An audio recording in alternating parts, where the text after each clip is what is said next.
नमस्कार, मैं दीपिका चतुर्वेदी, आपकी दोस्त और पोस्ट। आइए मिलते हैं Brijesh Shandilya ji. Thank you so much. First break के बाद फिर उसके बाद लगातार काम मिलता रहा कि आपको बीच बीच में घर भी बैठना पड़ा है? नहीं, पहली बात ना ही काम में आपके कोई ब्रेक होता है ना एक्सीलेटर होता है जी हिसाब से। जी जी जी, सिर्फ और सिर्फ फ्लो होता है। तो आपने एज ए यूपी के सिंगर कुछ गाने गाए और काफ़ी हिट भी हुए हैं, तो उनके बारे में बात करते हैं। मेरे केसरी के गानों को दिया है, बधाई हो, या फिर KGF चैप्टर 2 के गानों को दिया, अब भी गाया है मैंने। एकदम हॉट टॉपिक है ये। यूपी है भारत की शान, सॉन्ग का नाम कह सकते हैं फ्लेवर 4। तो क्या 2 लाइन हो जाए? अपनी यूपी है भारत की शान बबुआ, अपनी यूपी है भारत की शान बबुआ, यूपी भारत में सबसे महान बबुआ। नमस्कार, मैं दीपिका चतुर्वेदी, आपकी दोस्त और पोस्ट। आइए आज आपको मिलवाती हूँ यूपी के सिंगिंग सेंसेशन से। मेरे हिसाब से वो यूपी के बेस्ट ब्रांड एम्बेसडर हैं, क्योंकि उन्होंने अपनी आवाज़ से अपने लिए नहीं पहचान बनाई, यूपी का नाम देश में ही नहीं दुनिया में भी बहुत मशहूर किया है। आइए मिलते हैं Brijesh Shandilya ji. Welcome to our show. Thank you so much. कैसा लगता है लखनऊ आके? हमेशा की तरह अच्छा। अपनी धरती अयोध्या जी के दर्शन हुए? बिल्कुल, अयोध्या से बहुत पहले से आता है, और अब लोग जो आपके दर्शन कर रहे हैं उससे ज़्यादा बड़ा अच्छा लग रहा है। तो हम एकदम बेसिक से स्टार्ट करते हैं, एकदम आपकी जर्नी, आपकी अर्ली जर्नी, जब आप यूपी में रहा करते थे, एकदम टिपिकल यूपीआई थे जी। तो उसके बारे में कुछ बताइए, और कहाँ से आपने फिर ये सिंगिंग का स्टार्ट किया। और एक और चीज़ मैंने नोटिस किया, आपका बहुत ही यूनिक सरनेम है। सरनेम नहीं, ये तो गोत्र है, तो ये लगाने के पीछे क्या रीज़न था? इन सब के बारे में मैं जानना चाहूँगी। म्यूज़िक जर्नी बेसिकली मैं यूपी के छोटे डिस्ट्रिक्ट बस्ती डिस्ट्रिक्ट आता है, और वहाँ पे एक छोटा सा हमारा गांव है जहाँ से हम आते हैं, वो महादेवा है विलेज का नाम। सो शुरुआत कुछ म्यूज़िक की अचानक आई लाइफ में 18-19 की एज में जी। जैसे मतलब पता चला कि मैं म्यूज़िक में हूँ, म्यूज़िक मेरे अंदर है। तो घर छोड़ा, गाँव छोड़ा, परिवार छोड़ा। सबसे पहला संघर्ष वहीं दिख गया मुझे। स्टेट छोड़ दिया? हाँ, पहले गांव ही छोड़ा, घर छोड़ा, पूरा ना है, गली जी जी जी जी, दोस्त और परिवार सब छूट गया, जो कभी छूटता नहीं था। तो यहाँ से शुरुआत हुई, और फिर जब म्यूज़िक के बारे में कि मुझे सिंगिंग करनी, ये मैंने सोचा, तो पता नहीं क्यों पहले ही मुझे एक नाम का खटका आता था, यार ये नाम आर्टिस्ट का नाम नहीं है, ब्रिजेश त्रिपाठी। म्यूजिकल नहीं साउंड कर रहा है, म्यूजिकल एक आर्ट फॉर्म नहीं लगता था जी। और ऐसा लगता था कि बहुत ही उस दूसरे जोन में मुझे ले जाता है ये साउंड। तो मुझे उसका एक सॉफ्ट कॉर्नर में ढूंढ रहा था, जो मुझे अचानक याद आया कि यार दादाजी बोलते थे कि हमारा गोत्र है श्रीमुख शांडिलिया जी। तो मैंने श्रीमुख ना लगा के शांडिलिया लगाया था, और ब्रिजेश वही खूबसूरत हो गया जैसे शांडिलिया आता है। अब ब्रिजेश का लास्ट बड़ा सा है और इसकी ओपनिंग बड़ा सा है। ओके। तो इतना कहानी मतलब जब मैं रखा था तब नहीं मालूम था, लेकिन बाद में इसका पूरा डिज़ाइन मैं देख पाता। न्यूमरोलॉजिकली आपने जब देखा होगा तो या आपको किसी ने बताया होगा? मैंने ही देखा जी, मैंने ही देखा, और लोगों को इसका पॉजिटिव फील आने लगा, तो मुझे वैसे ही पॉजिटिविटी आने लगी थी। ये थैंक गॉड कुछ अच्छा किया मैं। तो आपने बोला कि गाँव छोड़ा, देश छोड़ा, गली छोड़ी, कुछ छोड़ा, तो गांव में आपने कितना विरोध देखा? क्योंकि जनरली हमारे गांव में कल्चर नहीं है, अगर आप गा रहे हैं या कोई आर्ट फॉर्म फॉलो कर रहे हैं तो तुरंत बड़े बोलने लगते हैं कि क्या नाच गाना है, क्या आगे गाना बजाना कर रहे हो। तो ऐसा कुछ फेस किया आपने? यही फेस ही किया, ऐसा कुछ नहीं। यही फेस किया। और नाच गाना तो फिर भी हिंदी बात हो गई, नचनिया का बनिया, ये क्या है, सब नौटंकी शुरू हो गया है, और नाक कटा दिए तुमने और ऐसे कर दिया। दादाजी हमारे बहुत इन सब चीज़ों को लेके अंदर शौक रखो, कमरे के अंदर रखो, बाहर जब आओ तो तुम त्रिपाठी जी बन के आओ, प्रोफेशन में ना लो ये म्यूजिक। और उस टाइम में तो खैर नारियल की शो था। कौन सा ईयर था वो? 2000। 2000। तो आप बॉम्बे की ईयर में गए? 2006। 2006। जब घर छोड़ा तो सीखने गया, म्यूजिक सीखना ही शुरू किया, और वो इलाहाबाद पंजाब संगीत समिति। जी। और ऐसे बोलने में सब खत्म हो जा रहा है बात जी। बातें सब चली जा रही हैं, और स्ट्रगल वो पल का बहुत बड़ा था जी। अगर मैं घर ही छोड़ दिया तो आप समझिए कि अर्थ कहाँ से आता हो। बिल्कुल। और परिवार अगर खुश नहीं है, नाराज होकर हम निकले हैं, तो जाहिर सी बात है कि मेरा संघर्ष तो वहीं से शुरू हो गया जी। कि कुआं भी मुझे खोदना है और प्यास भी मुझे बुझानी है। जी जी। तो आर्थिक तंगी तो तब का ही शुरू हो गई जैसे घर छोड़ दिया। इसे प्लान करने में 1 साल गया जी।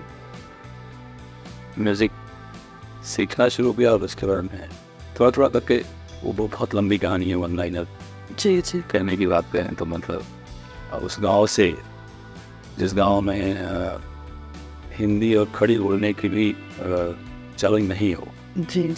मुंबई तक जाना और ऐसे कल्पना के परे एक दिशा में सोचना, वो एक परिलोक। हाँ, वही करा कि एक अलग की दुनिया। मुझे लगता है प्रारब्ध है। अब मैं प्रारब्ध बोलता हूँ, पहले मालूम नहीं था कोई प्रारब्ध अगर बोलता तो पता ही क्या बोलते हैं, मीनिंग क्या है। हाँ, लेकिन अभी हर बात पे मुझे ऐसा लगता है कि जो कुछ हो रहा है वो जाल बिछा हुआ है, हम सिर्फ शिकार हैं। जी बिल्कुल। तो आपको फर्स्ट ब्रेक जब मिला इंडियन फिल्म इंडस्ट्री में, तो कितने साल का ये संघर्ष रहा, वो कितना लंबा पीरियड था, और एज अ आउटसाइडर आपको कितनी मुश्किल या कितना इजी रहा अपना नाम बनाना इंडस्ट्री में?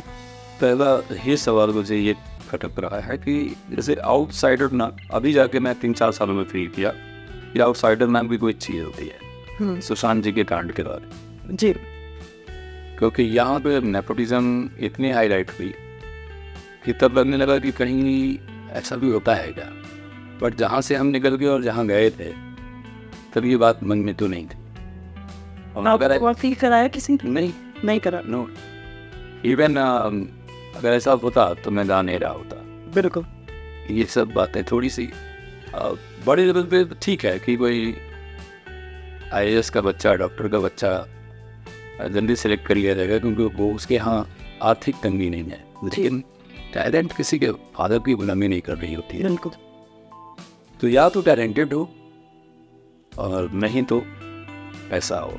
जहाँ पैसा है वहाँ नेपोटिज्म है, और जहाँ टैलेंट है वहाँ पैसे, लोग, मदद, किसी चीज़ की कोई ज़रूरत नहीं है। थोड़ा समय लगता है कि जो काम हमें 6 महीने में भी मिल सकता था उसके लिए 6 साल डालने पड़ते हैं, वही मैंने डाला है। तो समय, लेकिन वो जो समय जाता है ना, वो प्रोसेस आपको और मजबूत करता है।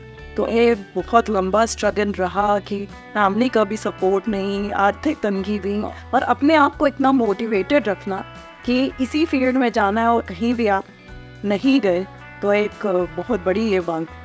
तो फर्स्ट ब्रेक के बाद फिर उसके बाद लगातार काम मिलता रहा कि आपको बीच बीच में घर भी बैठना पड़ा, या कुछ ऐसे बीच में आए पीरियड्स की काम में ब्रेक लगा? नहीं, पहली बात तो ना ही काम में आपके कोई ब्रेक होता है ना एक्सीलेटर होता है जी हिसाब से। जी जी जी। सिर्फ और सिर्फ फ्लो होता है जी। और फ्लो 30 दिन काम करने वाला 1 तारीख को अपना सैलरी जाता है जी, और हम किसी 4 दिन या 3 दिन काम करके 4 बार सैलरी उठाते हैं। तो 30 दिन वाले आदमी थोड़ी ना है कि उसको हम बोलेंगे बैठ गए या फ्लो आया या हम काम कर रहे हैं। हम जो करने गए थे वो कर रहे हैं, और इसी फ्रीडम के साथ काम करना चाह रहे थे, वो फ्रीडम हमें मिलता है। बाकी आप एक लॉटरी वाली जो तकदीर होती है कि हर आदमी अरिजीत नहीं हो सकता है जी जी, और हर आदमी सोलोबिया नहीं हो सकता है जी जी, तो फिर अगर कहूँगा प्रारब्ध है ये। लेकिन हर आदमी अपनी अपनी जगह बना के अपनी दुनिया चला सकता है, तो वो जगह मिलना ही हमारे लिए बहुत बड़ी बात होती है कि मैं आज इंडस्ट्री में, मेरा नाम वो सिग्नेचर में आता है जी, कि इंडस्ट्री के इतने प्लेबैक सिंगर्स में एक मैं भी हूँ। 140 करोड़ की आबादी है जी, उसमें आपका एक अलग जगह बनना, यही बहुत बड़ी कमाई है। इसके लिए वो पेंशन वेंशन सब दे गया, मतलब ये जन्म हमारा सफल हो गया। बिल्कुल बिल्कुल। आपने जैसे कहा ना कि लॉटरी लगना, तो लॉटरी तो आजकल आपके भी टाइम से 2006 से भी ये reality show, singing reality shows इतने सारे आते थे, तो आप इसको किस तरीके से देखते हैं? आपने कभी ट्राई किया इसको?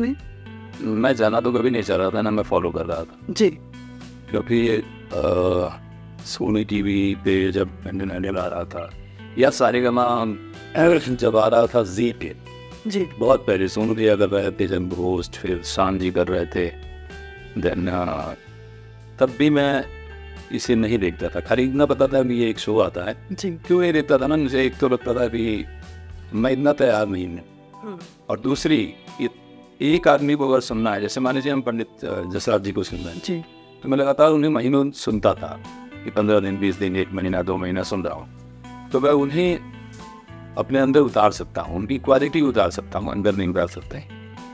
लेकिन अगर एक ही साथ 10 लोग परफॉर्म कर रहे हैं और 10 बार मेरा मूड चेंज कर रहा है, अभी किसी ने रफ़ी का गाना गाया, उनके क्या बात है, क्या गाता है यार, अभी अचानक मन्ना डे का गाना गा के जाए, क्या बात है, क्या गाता है, मैं कंफ्यूज हो जाऊँगा।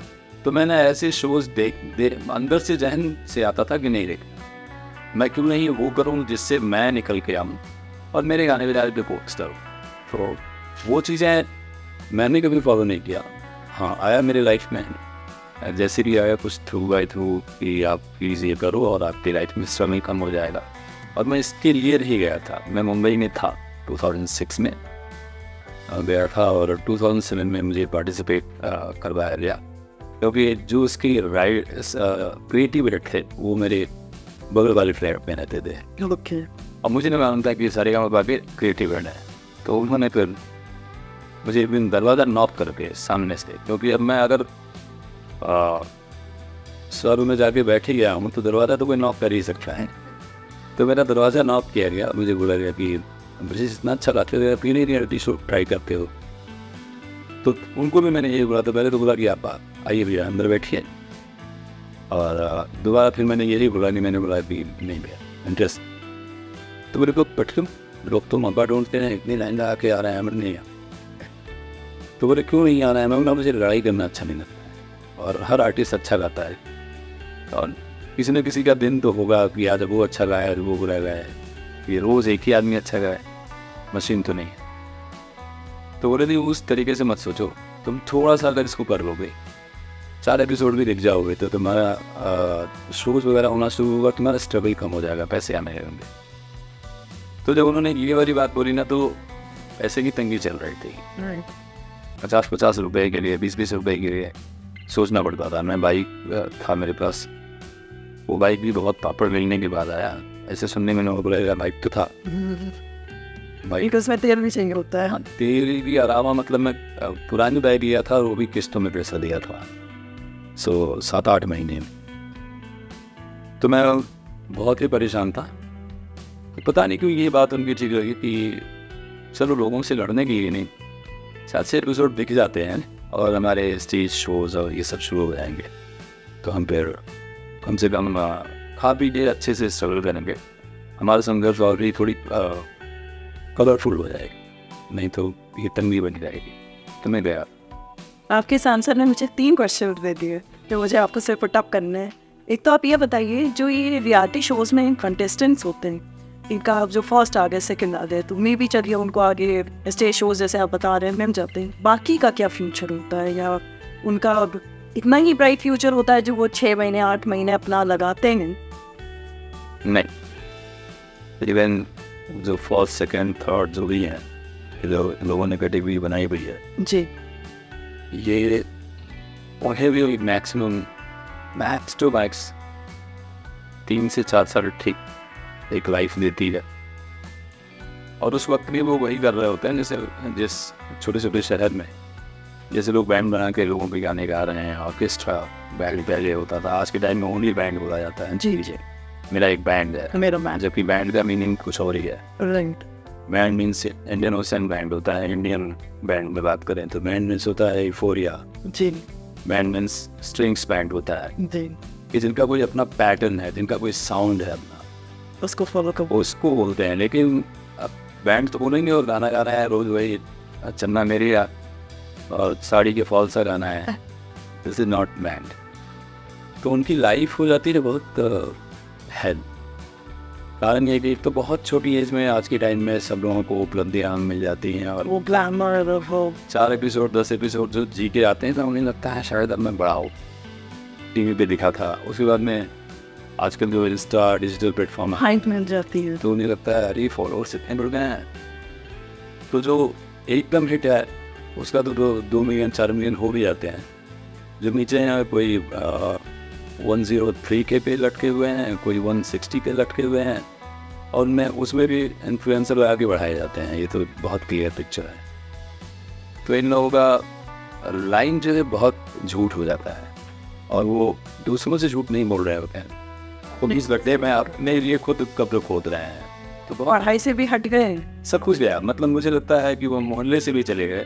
2 महीने के लिए वो मोहल्ले के सबसे अच्छे बच्चे बने रहते हैं जी। कि शर्मा जी का बेटा गया है, चौहान साहब का बेटा गया है, इसको क्या बात नहीं। और आया तो एक वीडियो कैप्चर करने के लिए चैनल के लोग लगे ही रहते हैं। बिल्कुल बिल्कुल। कि इन्हें इतना प्यार मिला क्योंकि अगला पे कोई बकरा आएगा ही। हाँ, लिटरली। और चूंकि मैं आर्टिस्ट हूँ और आर्टिस्ट के लिए बोलना चाहूँगा कि बिल्कुल, क्योंकि ये पड़ाव जैसे जियो को रियलिटी शो में जाना बुरी बात नहीं है, बहुत कुछ सीखने को हर जगह से मिलता है। तो आप जाएं, बट इसको अपनी दुनिया ना समझें। ये 3-4 महीने का एक ड्रीम है, उसको जी। इस ड्रीम में अगर जितने देर तक हैं उसको जिएं और रियलिटी से जुड़े रहें। जो आपका पहले था उसे फॉलो करें, और आगे आपको जो बनना था वो ना छोड़ें, और कॉपी मत करें यार किसी की, नहीं तो आप डूब मरेंगे। ये तो कोई किसी भी सिंगर से भी आप पूछोगे, आप अगर अरिजीत के ही बहुत बड़े भक्त हो तो अरिजीत भी यही बोलेंगे कि प्लीज उसे कॉपी मत, तुम्हारा लाइफ अंधकार में जाएगा। गाओ, हमारी कॉम्पिटिशन गाओ, गाने गाओ, और एक टाइम तक उन्हें उनकी चीज़ें गाओ, उनकी फीलिंग्स अपनी फीलिंग्स की तरह गाओ। सो ये होना चाहिए। अच्छा, मैंने देखा आपको ऑलमोस्ट, आपने बोला 2006 में गए थे, 18 साल हो गए यूपी छोड़े हुए, लेकिन आपके अंदर से भैया नहीं निकला। तो अब वो ये भैया की छवि जो एक यूपीआइट्स की होती है, जनरली दूसरे स्टेट में जाए तो हमें सिर्फ एक भैया की तरह, और वहाँ एक वायलेंट स्टेट है, इस तरह से परसीव किया जाता है। ये कितनी चेंज हुई है अब प्रेजेंट जो सिनारियो, और इतने सारे यूपी के अंदर हुए हैं जो, तो आपको क्या लगता है कितनी चेंज हुई है? क्योंकि आप वहाँ रहते हैं उस दुनिया में, तो आप बेटर एक पर्सन है बताने के लिए। पहला तो ये कि भैया, पूरी यूपी के उस कल्चर को भैया नहीं बोला जाता है जो पढ़े लिखे कल्चर हैं, जो वहाँ जॉब से जाते हैं, काम से जाते हैं, तो वो जो सरनेम है वो वही है, जो नाम है वो वही है जी। भैया वो लोग हैं जो यहाँ से ट्रेनिंग भर भर के जाते हैं और वहाँ बोनियों की तरह गिर जाते हैं लोग, और सड़कों और जो भी स्लम्स एरियाज हैं उन सब जो पे जाके कैसे भी रहना। तो इनकी वजह से ये यूपी से भैया लोग आए हैं, यूपी से भैया लोग आए ये है। तो वो भैया एक अलग भैया है, सभी को भैया नहीं, वो वाली नहीं मिलती है, हमें नहीं मिला है। और जब भी वो कभी पूछे थे कि कहाँ से हो, तो उन्हें, तो मैं जैसे बोलता होते यार बिल्कुल नहीं लगते हो, पंजाब से लगते हैं, फला जगह से लगते, मतलब दूसरे जगह शांडी सुन लेते हैं, तो उन्हें ऐसा भी लगता है आप साउथ से हो। तो मैंने बोला कि अब फिलहाल क्या ही बोले, हमें इस गाड़ी से मैं कभी नवाजा नहीं गया। और अभी की अगर छवि की बात करें तो जब से यूपी में योगी आया है जी, सो मतलब ये बोलने की बात नहीं है, सारी दुनिया देख रही है। और कितनी बड़ी छवि है वो, कि मैं वहाँ पे हूँ बट मैं वहाँ की फीलिंग्स बोल सकता हूँ कि लोगों को ऐसा लगता है कि जैसे यूपी में भी कोई 12 साहब ठाकरे आए। तो ये छवि बनी है, यूपी के मान सम्मान बढ़ा है, हम लोगों का भी बढ़ा है। हमसे भी लोग कहते हैं कि अरे मेरी अपार्टमेंट में लोग बोलते हैं कि लखनऊ गए थे क्या, अभी मैंने देखा आपको, अरे क्या बात है, वहाँ से योगी जी का मतलब। तो ये सब सुन के ऐसा लगता है यार कि अब आने जाने पे सम्मान वाली बात मिलती है और हमें भी कहने में अच्छा लगता है। यूपी की बात हो रही थी, तो आप जहाँ तक अगर इस सेंचुरी की बात करें तो मेरे हिसाब से गदर थी जो लखनऊ में यूपी में शूट हुई, और उसके बाद बुलेट राजा के बाद तो कंटिन्यूस शूटिंग हुई है यूपी में। तो और अब नोएडा में फिल्म सेंटर भी बन रहा है, फिल्म सिटी बन रही है। तो आप कहाँ, मतलब इसको किस तरीके से देखते हैं कि क्या बॉम्बे से लोग आ रहे हैं, ज़्यादा चाहते हैं कि यूपी में आके शूट करें, उन्हें किस तरीके से ज़्यादा यहाँ पे अपॉर्चुनिटीज़ या फैसिलिटीज़ मिल रही हैं जो कि शायद बॉम्बे में नहीं मिल रही हो या और स्टेट्स में नहीं मिलती? क्या कहना है आपका इसके बारे में? नहीं, यूपी अभी जो प्रोवाइड कर रहा है खास करके फिल्म इंडस्ट्री को, कि बहुत सारी चीज़ें ईजी कर दिया है इस गवर्नमेंट में, ये सारी चीज़ें हुई हैं। तो जब इतना सपोर्ट अगर मिल रहा है तो उन्हें भी एक यूपी बेस्ड बहुत सारी मूवीज़ बन रही हैं और सीरीज़ बन रही हैं, राइट।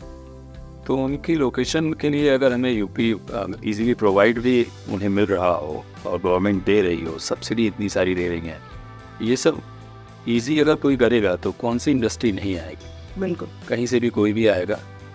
तो ये बहुत अच्छा किया है इस गवर्नमेंट ने ये फैसला कि उन लोगों को बुलाना शुरू किया, उनका वेलकम किया, और वो फिल्में बहुत इजीली करके निकल जा रहे हैं, बहुत सफल भी है, वो फिल्में हिट भी हो रही हैं, वो सीरीज़ बहुत हिट है। और बाकी जो फिल्म सिटी बन रही है वो एक तो बहुत बड़ा काम हो रहा है, क्योंकि जैसे मैंने देखा था, सुना था कभी पहले, गोरेगांव फिल्म सिटी, जी, रामोजी फिल्म सिटी, राइट। तो उन सब जगहों पे ऑलरेडी इतना काम हो चुका है, इतना सीन सब देख चुके हैं, लोकेशन अंदर का बहुत सारी चीज़ें बदलते हैं, एसेट बदलते हैं, लेकिन मंदिर वो सेम रहता है, वो ये शक ऐसी बहुत सारी चीज़ें हैं बचपन से जो हमें याद आता है, अरे ये तो इस फिल्म में भी है, तो उस फिल्म में भी है। या रामोजी फिल्म सिटी भी इतना यूज़ किया है फिल्मों में, जैसे रोहित शेट्टी जी की फिल्म है, उसमें आप जब भी देखेंगे तो लगता है यार ये वाला लोकेशन तो वही है, ये वाला लोकेशन वही है, और बहुत सारी फिल्में हैं। तो ये बन रहा है तो जाहिर सी बात है कि इस पर ये बहुत बड़ा प्लान होगा गवर्नमेंट का और बहुत आगे कुछ सोचा होगा। तो मुझे बहुत खुशी हो रही है कि हमारी यूपी में इस तरह की चीज़ों को बढ़ावा दिया जा रहा है, इससे आर्ट को बहुत बढ़ावा मिलेगा, आर्टिस्ट को मिलेगा। अब इसमें जेन्युइन लोग आने चाहिए, बैठने चाहिए, जिनके थ्रू ये काम एक्सप्लोर होना है, वो बहुत समझदार और सुलझे हुए लोग चाहिए, ना कि इस तरह के लोग ना बैठ जाए कि सिर्फ मेंबर बनना है, वन विंडो प्लेटफॉर्म, वो नहीं चाहिए। तो गवर्नमेंट को इस पर ध्यान देना चाहिए कि उचित लोग बैठें, उचित तरीके से इसे एक्सप्लोर करें। तो आपने एज ए यूपी के सिंगर कुछ गाने गाए और काफ़ी हिट भी हुए हैं, तो उनके बारे में बात करते हैं। जो आपने एक मोटिवेशनल और एक काफ़ी हिट गया था, वो यूपी के ऊपर गाना गाया था, उसके बारे में कुछ बताइए, और अगर 2 लाइन में गुनगुना सकें।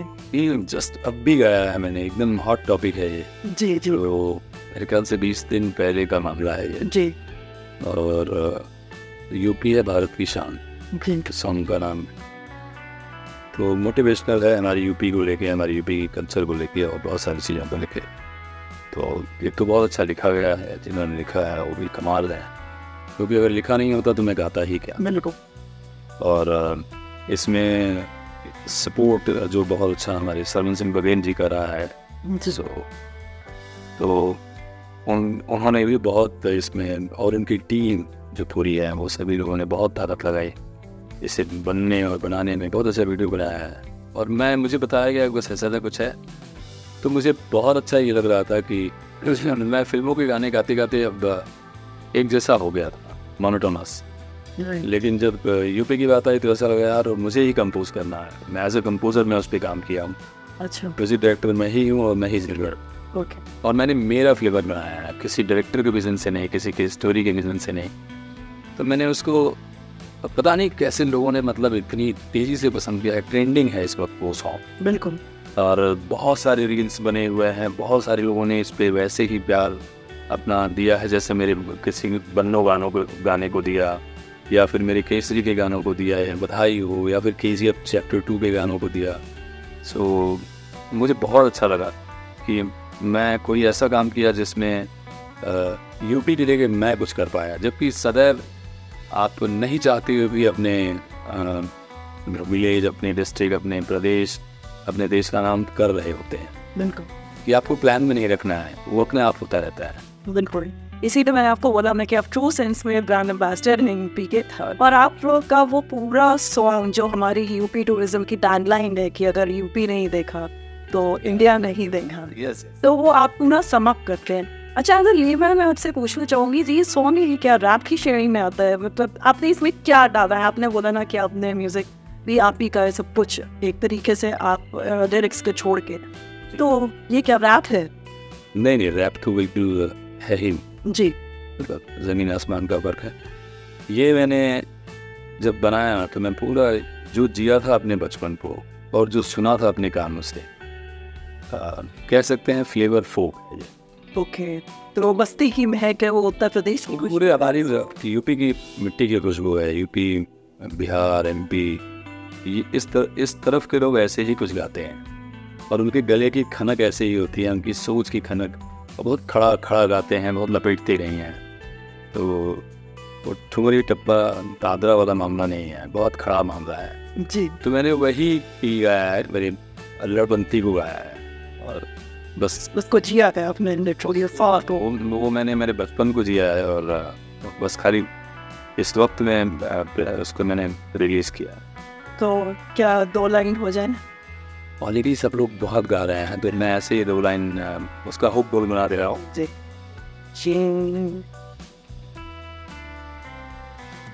अपनी यूपी है भारत की शान बबुआ, यूपी भारत में सबसे महान बबुआ। अपनी यूपी है भारत की शान बबुआ, यूपी भारत में सबसे महान बबुआ। तो आप हमारी यूपी की शान है। अरे थैंक यू।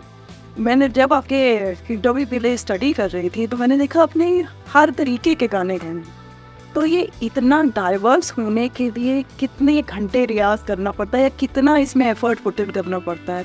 जो आज अपना इसमें करियर बनाना चाहते हैं, मैं उनके लिए क्वेश्चन पूछ रही हूँ कि अगर उन्हें इतना डाइवर्स होना है तो किस तरीके की मेहनत और किस तरीके का एक लगन और एक डायरेक्शन चाहिए उनको? मुझे लगता है एकदम लगातार, मैं पर्सनली अपनी बात कर रहा हूँ, मैं म्यूज़िक में ही रहता हूँ।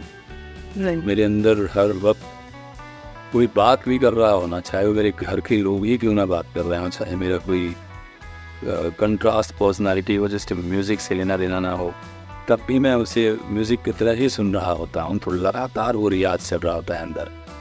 और रही बात प्रैक्टिकली रियाज की, तो वो मैंने एक टाइम जब मैंने म्यूज़िक शुरू किया था तो मैं 6 घंटे 6 घंटे एक ही बार में बैठ करके मैं 6 घंटे के बाद सर, और ऐसा नियर 1 साल से कम नहीं किया है मैंने।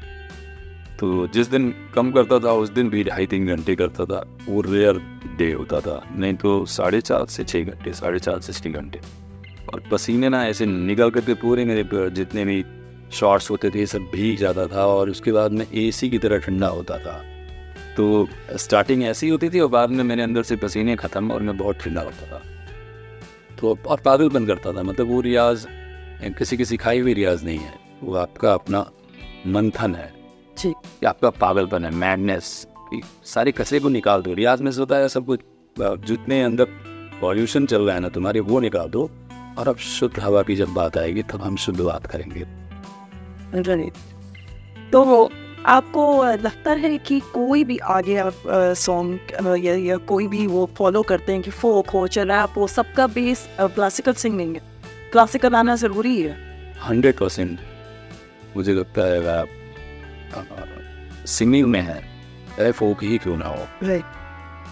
थोड़ी ये तो बेसिक बात हो गई। जैसे एजुकेशन की बात क्यों की जाती है, हर बच्चे को आना जरूरी है, उसके लिए कोई कैटेगरी नहीं बांटी गई है कि विलेज वालों को नहीं आना चाहिए, किसान को नहीं आना चाहिए जी, फार्मर को भी आना चाहिए, उसको बहुत सारी चीज़ें जाननी है कि खेती होती कैसे है।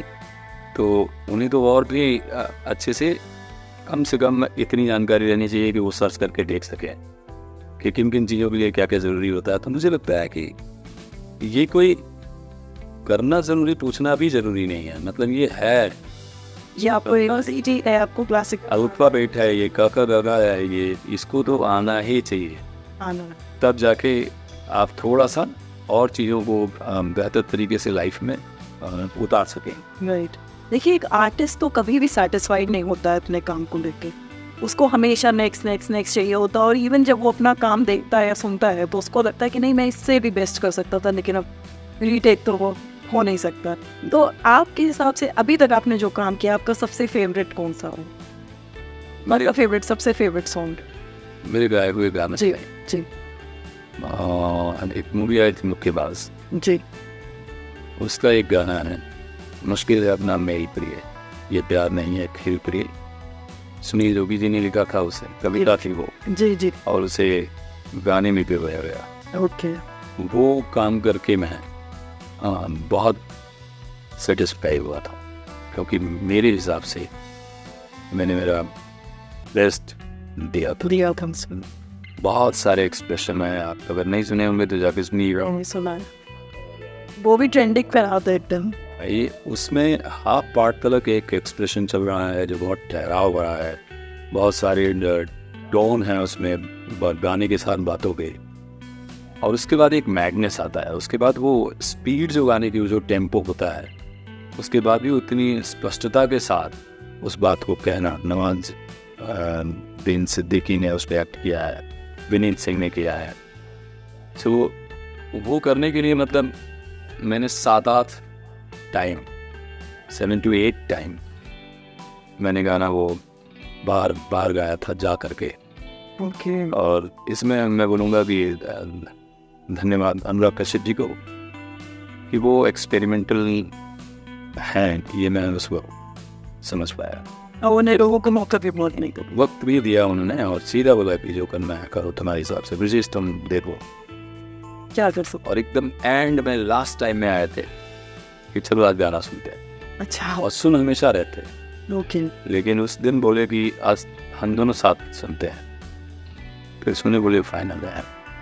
वक्त की बात हो रही थी, तो जनरली जब सॉन्ग आता है फिल्म में हम लोग देखते हैं तो मैक्सिमम 5 to 8 मिनट्स का होता है, लेकिन इसके पीछे जो बिहाइंड द सीन एक रिकॉर्डिंग रूम में कितना टाइम लगता है, कितना एफर्ट लगता है, कितनी एनर्जी आप लोग की लगती है, और कितने रीटेक होते हैं तब जाके कि ये 5 से 8 मिनट का गाना तैयार होता है।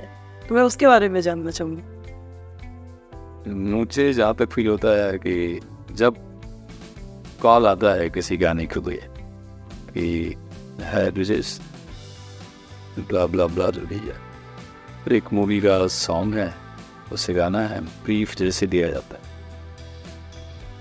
तो रियाज तो वहीं से शुरू हो जाता है, और उस काम के लिए हम लगातार तैयारी अंदर चल रही होती है 10 विज़न लेके, कि वहाँ जाने के बाद पता नहीं कौन सी कॉम्पोजिशन बनने वाली है, कौन सा लिरिक्स मिलेगा, बस उस थॉट को जी रहे होते जो ब्रीफ दिया है।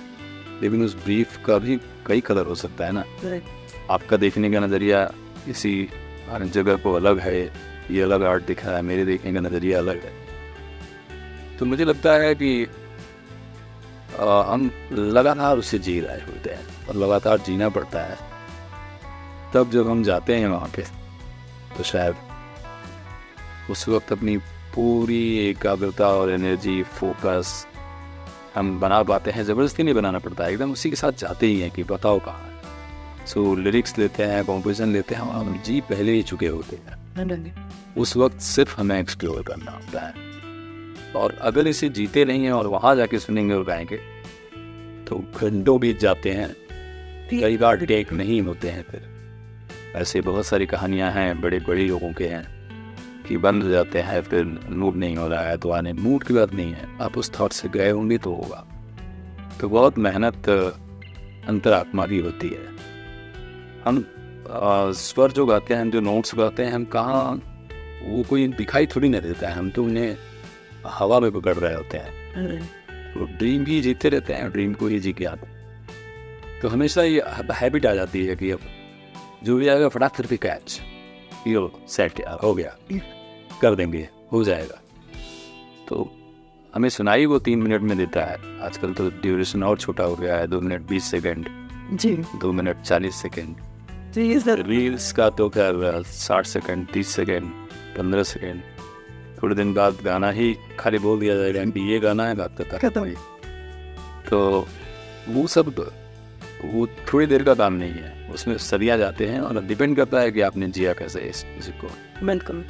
तो रील्स की बात हो रही है, तो रील्स के बारे में आपका क्या कहना है? आजकल तो बस सबको एक कि रील्स भी आई, सबको बस चलते फिरते देखना है और ख़त्म हो जाए, कुछ कोई लंबा सुनना नहीं चाहता, क्योंकि लोगों के जीवन में वो ठहराव ख़त्म हो गया है, वो समय देना किसी चीज़ को ख़त्म हो गया है। तो आपको लगता है ये जो ये सोशल मीडिया है, ये रील्स का ज़माना जो आ गया है, ये सब चीज़ों को ख़त्म कर रहा है? कुछ खत्म तो नहीं कर रहा है, मुझे लग रहा है एक हमेशा कुछ ना कुछ लहर आती रहती है। राइट। ये भी एक लहर है, आई हुई है, इसको भी जियो। ये दो उसे जीना है वो जिया। और मुझे लगता है जब मैं छोटा था, बच्चा था, अपनी बात कर रहा हूँ, जी, तो मैं उस वक्त मैं किशोर कुमार जी को नहीं सुनता था, मैं रफ़ी साहब को नहीं सुनता था। मैंने बाबा सहगल जी को रैप में सुना है, अपाचे इंडियन को सुना है, और उसके बाद कुमार शाहिनी का गाना सुना है। और मेरे घर के नाना जी, मेरे पापा जी उस वक्त किशोर और रफ़ी सुन रहे थे। तो ये एज एक जो उस एज के लोग होते हैं ना, जिसको यूथ बोलते हैं, एकदम किशोरावस्था के लोग, बहुत इनोसेंट होते हैं। तो उन्हें जो चीज़ आसान लगता है वही धड़ल्ले से कर रहे होते हैं। रील किसी के थॉट को नहीं बदल सकता है, रील्स किसी के काम को नहीं बदल सकता है, और पूरी फीलिंग्स नहीं ला सकता है। रील्स एक दौर है, चलेगा, ये भी बदल जाएगा। और इन लोगों के दौर max to max 3 to 5 years रहेंगे। अच्छा, 60s-70s का दौर बोर्डिंग एरा बोला जाता था इंडियन फिल्म इंडस्ट्री के लिए। जो फिल्म्स बनी, जो सॉन्ग्स आए, आज भी लोग याद रखते हैं। और इवन की जो हमारी, आप जैसे अपने यूथ की बात की, वो भी सुनना पसंद करती है। पर आजकल क्या होता है, फिल्म्स आती है, उनका एक सॉन्ग होगा जिनको हमारी लैंग्वेज में आइटम सॉन्ग कहा जाता है, आपको शायद सॉरी अमीरो बोलते हैं कि आइटम सॉन्ग है, तो और वो हिट होता है एकदम लोगों की मेमोरी में, वो ट्रेंडिंग जाता है और चढ़ जाता है, और फिर कुछ हफ्ते बाद या कुछ महीने बाद आप बोलिए, लोगों को याद भी नहीं रहता है। तो ये इतना ये चेंज, और आप मतलब इसको किस तरीके से देखते हैं, को 60s-70s का ईरा और एक ये प्रेजेंट एज? वो लोग, वो स्टेबिलिटी, वो सारी चीज़ें हैं, मुझे लगता है कि उनकी परसेंटेज बहुत कम हो गई है। राइट।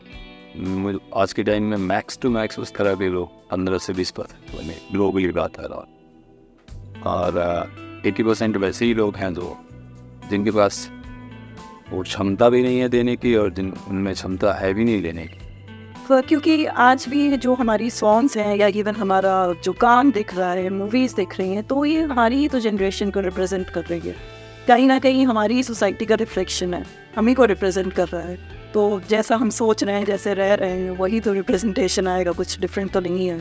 बिल्कुल वो वही हो रहा है। लेकिन मुझे इस बारे में यही बोलना है कि जैसे हर बात में हम लोग कहते हैं ना, साइकिल है, वैसे ही होके आना है। तो हम साइकिल के आधा चंद्रमा को जी चुके हैं, और आधे में अभी बाकी है।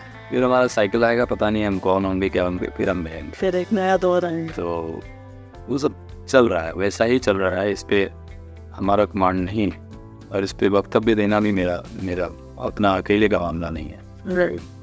अच्छा, तो इस समय आपके जो कंटेम्प्रेरीज हैं, जो सिंगर्स हैं या लिरिक राइटर्स हैं, या जो इस समय शेर व शायरी कर रहे हैं, कविताएं लिख रहे हैं, वो उसमें से आपके कौन फेवरेट है?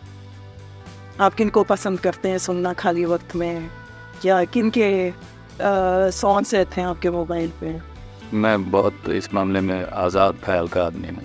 मैं किसी नए बच्चे को भी सुनता हूँ, नए शायर को भी सुनता हूँ, नए राइटर की कुछ बातें समझ में आती है तो मैं वो भी लेता हूँ। एक टाइप जो मुझे मामला पसंद नहीं है। और अभी के टाइम में किनका पसंद है तो मैं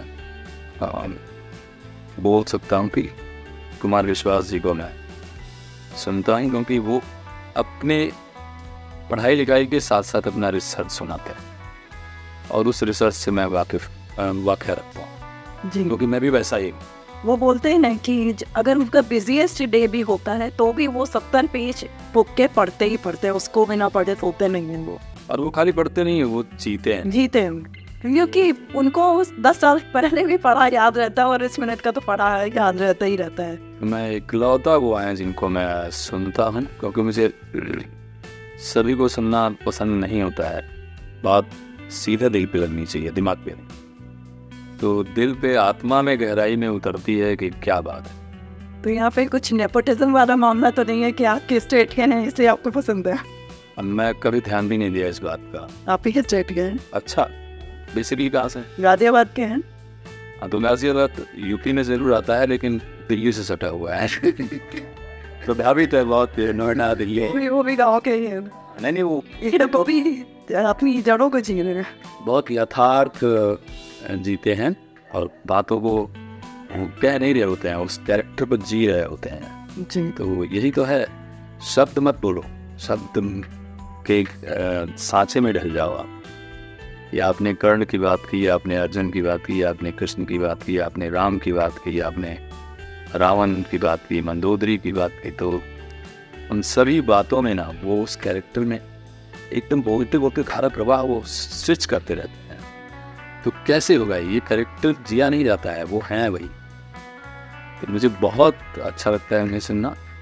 और लिखने वाले लोग अभी के टाइम में बहुत सारे लोग हैं अच्छे लगते हैं मुझे। अपने जो अपना क्या बोलते हैं इरशाद कामिल जी मुझे बहुत पसंद है, उन्हें सुनता। अमिताभ भट्टाचार्य अमेजिंग और वेरी सिनर। ऐसे से शब्दों का चयन करते हैं ना जो हमसे छूट चुके हैं 30 साल 25 साल 40 साल पीछे, उन चीज़ों को लगे फिर होते हैं। और जब वो दिखता है, और ख़ास करके जो यूपी में रहा है वो तुरंत रिलेट करता है। तो मुझे वो भी बहुत पसंद है। तो और बाकी पुराने लोगों में किनका नाम हो, कैफी साहब का जवाब ही नहीं, साहिर साहब का जवाब ही नहीं, गुलजार साहब अच्छे ही हैं, जावेद जी बहुत अच्छे हैं। सो काम जो अच्छा आता है ना वो अच्छा ही होता है, चाहे किसी भी दौर का। गोल्डन एरा ये सच है कि वो उसी टाइम की बात थी, अभी वो चीज़ लगातार कोई ही नहीं पा रहा है। जैसे मैंने कहा यूपी के ट्रू ब्रांड एम्बेसडर हैं। आप राम जी की धरती से आते हैं, आप कृष्ण जी की धरती से आते हैं, आप शिव जी की धरती से आते हैं। और मैंने देखा आपने अपने गानों में, अपने भजन में इनको जिया हुई। तो ये इस तरह झुकाव कैसे हुआ और कब हुआ? क्योंकि बहुत सारे आपके डिवोशनल सॉन्ग्स, जो कि मैं बोलूँगी मोटिवेशनल सॉन्ग्स मौजूद हैं इस समय, तो ये इस तरफ कैसे और कब झुका? कोविड के बाद सभी लोग आ गए। मैं पहले से इन चीज़ों में इन्वॉल्व ना, बट उन्हें बहुत बयानबाजियों में या गा के नहीं व्यक्त हो पाया था इन्वॉल्व होंगी। मैं तो हर काम के लिए ईश्वर को धन्यवाद देता हूँ कि जो कुछ हर टेक के बाद बोलता हूँ कि थैंक गॉड आज भी तुमने मुझे बचा लिया। मुझे विश्वास नहीं होता है कि हो गया। और कई काम तो ऐसे हैं जो लगता ही नहीं है मैंने किया है। बट इन्हीं कामों के लिए कोविड के पहले हम इस टीम को अगर ढूंढ रहे हैं करने के लिए तो टीम ही नहीं था। कोविड के बाद ऐसा हुआ कि टीम स्वयं रेडी है और हमें ढूंढ के करवाने लगी। तो बहुत खूबसूरत इत्तेफाक था। और वहाँ से शुरू होता है हनुमान चालीसा सुपर फास्ट आता है और जो वायरल हो जाता है ऑर्गेनिकली, बिना छुए बिना टच किए। एवरीबॉडी प्रोडक्शन एंड भक्ति भजन करके चैनल है, उन लोगों ने शुरू किया। और उसके इस चैनल के जो ओनर हैं और जो उसे देखती हैं रवि खन्ना एंड रिश्विता जी हैं। सो उन लोगों का बहुत डेडिकेशन है। मुझे कई बार मोटिवेट भी किया कि ब्रिजेश या फिल्मी गाने तो गा रहे हैं लेकिन इन गानों को भी गाइए, क्योंकि जब ये फिल्म के गाने ख़त्म होंगे ना तो आपको यही है जो बचाएगा। तो वो जब बोल रहे थे तभी मैं समझता था, लेकिन समझना और डिलीवर करना दोनों दो बातें हैं। तो कहीं ना कहीं उनका भी बहुत बड़ा योगदान है कि उन लोगों ने प्रयास खुद बहुत किया और मुझे करवाया भी और मुझे उतारा। तो हनुमान चालीसा सुपरफास्ट आने के बाद में सारी चीज़ें लाइनअप होती हैं। उसके बाद निर्माण है तो हनुमान अष्टकम है, तो ये है बहुत सारी। आज के टाइम में कम से कम 400 से ज़्यादा डिवोशनल सॉन्ग्स तो उन्हीं के चैनल से हैं जो मैं गाता ही रहता हूँ। हर महीने मेरे 10-15 डिवोशनल के लिए फिक्स है। और टाइम्स से भी कुछ आए हुए हैं, बाकी और अलग अलग से मारे हुए हैं और लेक चैनल्स हैं। तो मुझे भी रियलाइज होने लगा। और सब चीज़ का उन्होंने कहा कि एक टाइम होता है, वो टाइम। स्टेज शोज की बात हो रही थी, तो स्टेज पे आजकल इवन सिंगर भी मैंने जो देखा है वो परफॉर्मर ज़्यादा हो गया है। तो कहीं ना कहीं आपको लगता है सिंगिंग आपकी प्रभावित होती है, वो हिट करती है? मतलब आपका इसके बारे में क्या ख्याल है? डिपेंड करता है कि अगर परफॉर्मर है तब तो परफॉर्म करना ही चाहिए और करेगा ही। और लेकिन परफॉर्मर बहुत कम लोग होते हैं, गॉड गिफ्टेड मामला है। कि शब्दों के साथ और अपनी गायकी के साथ और पब्लिक के साथ उसे कैसे जुड़ना है, ये भी एकदम पैदा नहीं किया जा सकता है, ये आता है इनबिल्ट। सो अब भी बहुत सारे लोगों को यही बोल के बता दिया गया है कि देखो फला परफॉर्म करते हैं, आपको भी ऐसा करना चाहिए। तो जिन पे नहीं भी जा रहा होता है वो भी इस पे काम कर रहे हैं। तो कहीं ना कहीं उन चीज़ों को या तो पहले ही खूब लर्न करते हैं तो, और उतना ही करो, हर बॉडी उतनी परफॉर्म ना करे जितने की ज़रूरत नहीं है। एक बार रिफ्लेक्स एक्शन में आ जाए। और सिंगर होना तो सिंगर की तरह ही रहो ना, आप क्यों उस दिशा में जा रहे हो जो एक्ट की तरफ होता है। तो कहीं वो सिंगिंग कॉम्प्रोमाइज होती? 100% सिंगिंग तो एक तो ऐसे ही आप खड़े भी किसी को गवा लो तो आज की टाइम में नॉर्मल गाना भी एक जैसा और अच्छा गाना बहुत मुश्किल हो जाता है। तो परफॉर्म करके कैसे गा सकते हो, तो बहुत प्रभावित होता है। एनर्जी सारा परफॉर्म में जा रहा है, डांसिंग में जा रहा है, आपके गाने में जाने सिर्फ नॉइस रह जा रहा है, मैक्सिमम नॉइस, और रिदम पे काम चल रहा है। तो मुझे लगता है कि बहुत ज़रूरी है इन सभी चीज़ों का पहले खूब रमें, इसमें खूब प्रैक्टिस करें और फिर आए। तो मुझे लगता है कि ये भी रीज़न शायद है कि आजकल के सॉन्ग्स लास्ट नहीं करते हैं, वो 60-70s के ईरा के सॉन्ग्स ज़्यादा लास्ट करते थे, क्योंकि वही आप कह रहे हैं ना कि शोर आ जा रहा है और वो रिदम और वो सिंगिंग कॉम्प्रोमाइज़ हो जाएंगे। क्योंकि at the end of the day आज ये सॉन्ग बना और वो कल एकदम हाईलाइट हुआ, तो उसमें आपको फिर जब नेक्स्ट आप स्टेज शो करेंगे तो आपको वहाँ जाके परफॉर्म करना ही करना है, क्योंकि वहाँ तो आपके हीरो हीरोइन होते नहीं, तो कहीं ना कहीं वो आ जाएंगे। बिल्कुल, वो आएगा ही आएगा। अच्छा, जहाँ यूपी की बात होती है, और मैंने आपको बोला, मैं लगातार तब से बोल रही हूँ, आपने यूपी को बहुत खूबसूरती से प्रेजेंट किया है देश में विदेश में, अपने गानों के ज़रिए, अपनी आवाज़ के ज़रिए, और आप एक ट्रू एम्बेसडर हैं यूपी के। तो यूपी की बात आती है तो यहाँ के कल्चर की, यहाँ के टूरिज़्म की, यहाँ के खाने की बात आती है।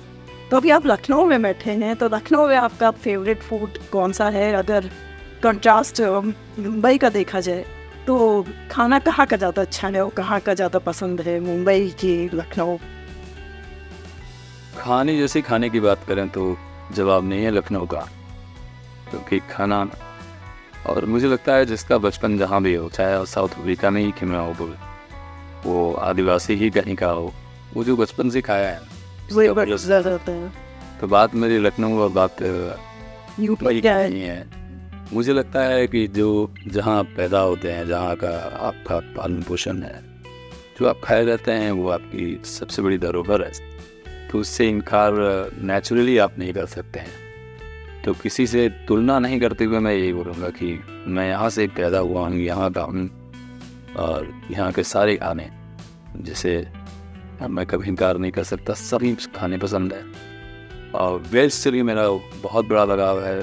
इसलिए लगाव है कि अब लखनऊ की बात आती है तो लगता है नॉनवेज में 10 नाम तो ले ही लेंगे, लेकिन सादा खाने का भी जवाब नहीं है। चावल दाल आलू भुजिया, चावल दाल तुरई की सब्ज़ी, चावल दाल भिंडी की सब्ज़ी, और चावल दाल के साथ में फिर एक सीजन आता है जिसमें गुइया बनता है, अरवी जी, कटहल बनता है, कटहल का अचार पड़ता है। क्या मतलब इतने वेरिएशन हैं कि कुछ बोल ही नहीं सकते हैं। तो मुंबई में भी हम ऐसा नहीं कि यही सब खा रहे हैं, बस ये है कि जैसे पानी बदलता है स्वाद बदल जाता है थोड़ा, तो 50% ले आते हैं हम स्वाद और खा रहे होते हैं। तो लखनऊ और यूपी के खाने का जवाब मुंबई में वैसे भी वहाँ पे इतनी सारी वेरिएशन नहीं है, तो वो लोग ही जानते हैं। जब हम कभी उन्हें इनवाइट करते हैं, हमारे यहाँ आते हैं, खाते हैं, यार कमाल है, बहुत मज़ा आ रहा है, तो खुशी ये होती है। उन्हें हम गिराने के लिए नहीं खिला रहे होते हैं, हमें ये लगता है कि वाह इन्हीं भी पसंद आता है, खाली हम इसके मुरीद नहीं हो गए अपने खानों के, हमारे खाने अच्छे ही हैं, उन्हें पसंद आए। राइट। देखिए, जहाँ तक कि मेरे चैनल की बात आती है, मैंने हमेशा ये कोशिश की है पिछले 6 साल से कि यूपी का कल्चर, यहाँ का फूड, यहाँ की टूरिज़्म को प्रमोट कर पाए। और टूरिज़्म वो नहीं कि सबने आगरा का ताज देखा है या यहाँ पे आगरा में गए तो लाल किला देखा है, मैं वो जगह प्रमोट करती हूँ जो लोगों ने देखी नहीं। जी।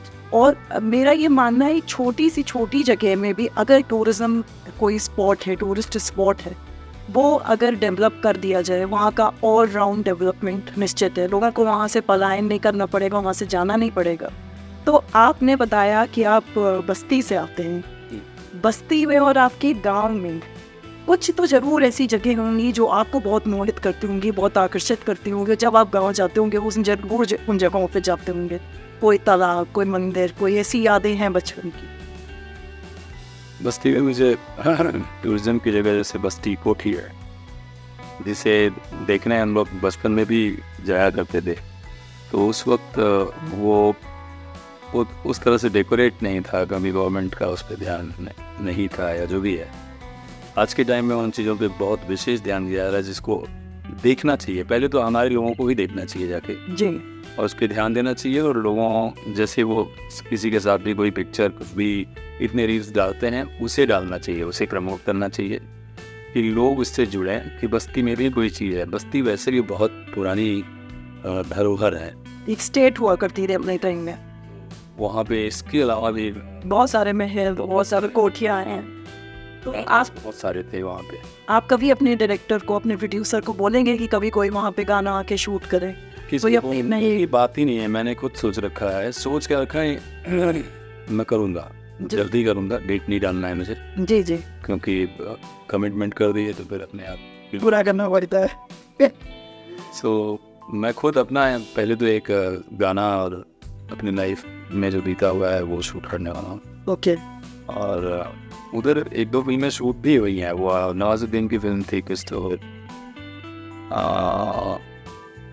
एक मूवी है जो बस्ती में ही शूट हुई है वो। ओके। आरामखोर या कोई तो ऐसी मूवी करके आई थी। तो आपके अपकमिंग प्रोजेक्ट्स, आने वाले कौन से प्रोजेक्ट्स हैं, किन पे आप काम कर रहे हैं या बात चल रही है या कोई रिलीज होने वाले हैं, उनके बारे में कुछ बताइए तो। अभी ऐसा लगता है दीपिका जी ये सब तो नौकरी सा हो गया है, जॉब है, और हर हफ्ते हर महीने में 2 प्रोजेक्ट तो आ ही रहे हैं ना, 2 से 4 हो जाते हैं, किसी किसी महीने में नहीं भी आते हैं। ये मंथ हमारे लिए बहुत अच्छा रहा है और इत्तेफाक से कल ही 20 जून है जी, हमारा गाना रिलीज हुआ है। कौन से फिल्म? ये सिंगल आ रहा है ओके, जिसमें मैंने एक्ट भी किया हुआ है। Okay, featuring true performer. Yes, वो देखने को मिलेगा जी। तो लोग इसे प्रूफ करें बेहतर होगा, तो मैं खुश होकर क्या ही करूँगा। और हमारा गाना है रोमांटिक, सैड रोमांटिक सॉन्ग है, मैडनेस है। तो कुछ नया सुनने को मिलेगा जो मेरा उन्हें पहले नहीं मिला है सुनने को। तो ये एक प्रोजेक्ट एकदम सामने है जो आ रहा है। एंड हॉट टॉपिक यूपी है, भारत की शान चल ही रहा है जी। आने वाली बहुत सारी सीरीज एंड फिल्में आ रही हैं, तो उसमें जैसे जैसे डेट आता जाएगा लोगों को हम खुद भी डिजिटल मीडिया के माध्यम से बताते रहेंगे। तो मैं महादेव से यही प्रार्थना करूंगी कि आपको देश में विदेश में इतना सुना जा रहा है, लेकिन लखनऊ में, राजधानी में और उत्तर प्रदेश के भी जितने अब फेस्टिवल्स होते हैं और अपकमिंग फेस्टिवल्स हैं, जो लिटरेचर फेस्टिवल्स हैं, उसमें भी हमारे ब्रजेश भैया दिखने चाहिए। उनकी एक परफॉर्मेंस जरूर होनी चाहिए जिससे कि यूपी और स्ट्रेंथन हो और हमारा उत्तर प्रदेश जो लोगों ने नहीं देखा है, क्योंकि इसको बिना देखे ये देश की टूरिज्म पूरा नहीं होता है। तो वो टैग लाइन एकदम बढ़िया करते हैं हमारे ब्रजेश भैया। मिलते हैं, एक हफ्ते रहते हैं। मतलब यूपी में बहुत सारे परफॉर्म, अभी देव दीपावली वाराणसी मैं करके आया जी, एंड लखनऊ महोत्सव भी किया।